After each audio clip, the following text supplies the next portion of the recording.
The sound of my garage door rattling open must have echoed across the whole street, because before I could even step inside, Karen was already storming over from across the road. Her blonde bob was bouncing with every angry step, her phone clutched in one hand, and a crumpled stack of papers in the other. "That's my car.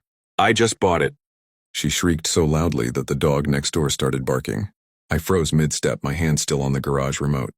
"Karen, this is my garage," I said slowly, trying to process what she was even talking about.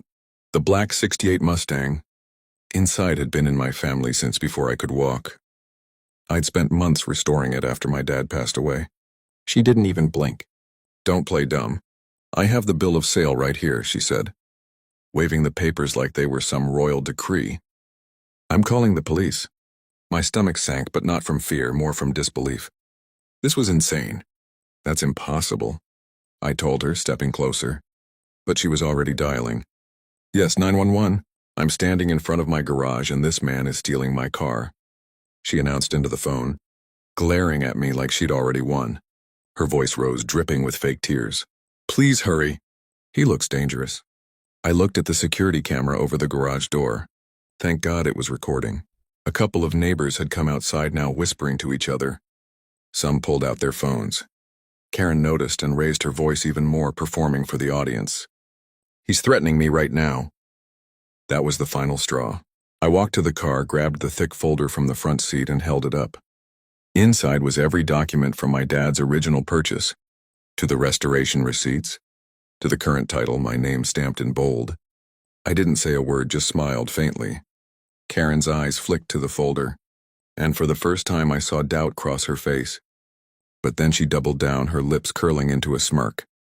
"The police will figure it out. Let's see what they think when they get here." I knew something she didn't. And when those sirens came down the street, that knowledge was about to turn her world upside down. The flashing red and blue lights bounced off every window on the street as 2 squad cars pulled up. Karen instantly turned on the waterworks, running toward the first officer like she was escaping a hostage situation. "Officer, that's him. He stole my car and now he's threatening me," she sobbed, pointing at me with a trembling hand. The taller cop, Officer Daniels, shot me a quick glance. "Sir, can you step away from the vehicle?" His voice was calm, but I could tell they were already sizing me up. Karen shoved her bill of sale into his hands before I could speak. "I just bought this Mustang this week. He must have followed me home or broken into my garage. Arrest him before he drives off." I stayed quiet, letting her dig her own grave. "Can I show you something, officer?" I finally asked. Daniels hesitated but nodded. I motioned to the security camera above the garage door. "That footage will show you exactly when this car came in here, and exactly who's been driving it for the last 20 years. Karen's eyes widened for a split second before she recovered. "He's lying. That's his friend's footage," she snapped. But I wasn't done. I opened the folder in my hand, pulled out the original title, and handed it to the other officer. "Check the VIN on the car against the one on this document, and then look at the name on the title." The officer glanced at the number on the dash, then at the paper, then back at me. "This says it's registered to you." Karen's face flushed crimson. "That's impossible. My cousin works at the DMV. She stopped herself, realizing she'd just said way too much. Daniels raised an eyebrow. "Your cousin? At the DMV?" It was in that moment I knew. She wasn't just trying to steal my car, she was running a scam, and the proof was about to come spilling out. Whether she liked it or not, Karen's breathing quickened, but she still tried to play it cool. "Look, maybe there's been some kind of mix-up," she stammered. Glancing nervously at the growing crowd of neighbors filming, Officer Daniels crossed his arms. "A mix-up where you have a fake bill of sale, and the real owner has 20 years of proof?" His tone had shifted, less patient, more suspicious. Karen took a small step back toward her driveway, but I wasn't letting her slink away. "Officer, before you go, you might want to check the rest of her paperwork," I said, nodding at the crumpled bundle she'd handed them. The shorter officer flipped through the pages and let out a low whistle. "Daniels, these are all copies, wrong watermarks, and the DMV stamp is," he held it up, "printed, not embossed." Karen lunged forward. "Give me those." "That's private," she screeched, but Daniels kept them out of reach. "Ma'am, I think we need to have a longer conversation at the station." Her eyes darted to me and her voice dropped low so only I could hear. You think you've won, but you don't know who you're messing with.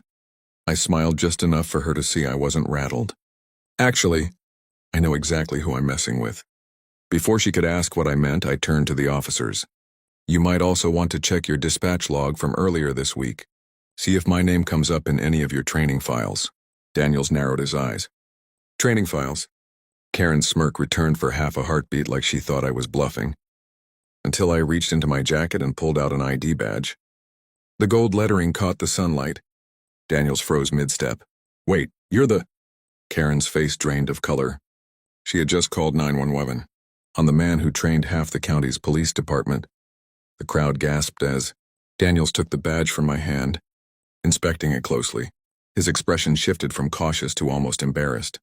Folks, this man is our department's tactical training supervisor, he announced loud enough for everyone to hear.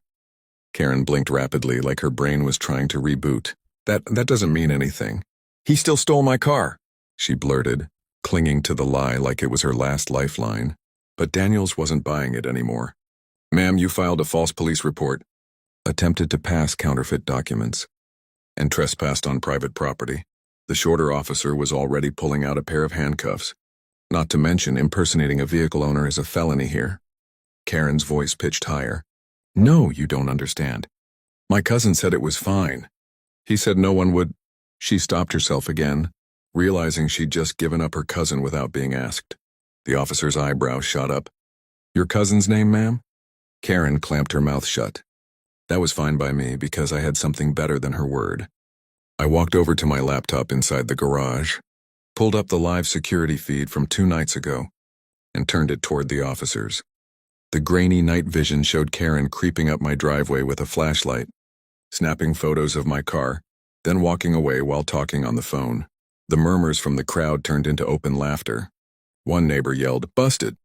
Karen's hands were trembling now, but she still hissed at me as the cuffs clicked shut. You just made a very big mistake. I leaned in, my voice calm but cutting. No, Karen, you did, and now it's going to be on record forever.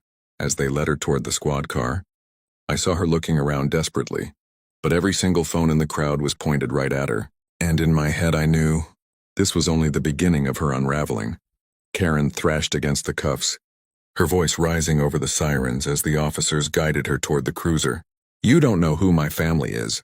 You'll regret this! Daniels didn't even look at her. Ma'am, you might want to save that story for the judge. He opened the back door and she was practically shoved inside. The shorter officer turned to me. We'll need a full statement, and if you can provide that security footage, we'll add it to the report. Something tells me this isn't the first time she's tried something like this. I nodded. Oh, I'm happy to hand it over, and there's something else you might want to see. From under the workbench, I pulled out a small box. Inside was a stack of mail addressed to different people, all crammed into my mailbox over the past month. All from the DMV, all opened, and all with names I didn't recognize. Daniel's eyes narrowed. Where did you get these? They were delivered here by mistake. Or so I thought, I said, glancing at the squad car where Karen sat, glaring at me through the window. Now I'm guessing they were stolen from other neighbors and used for scams. Daniels let out a slow breath. This just went from property dispute to mail fraud and identity theft. He turned to his partner. Call the county office. We're going to need to loop in the feds.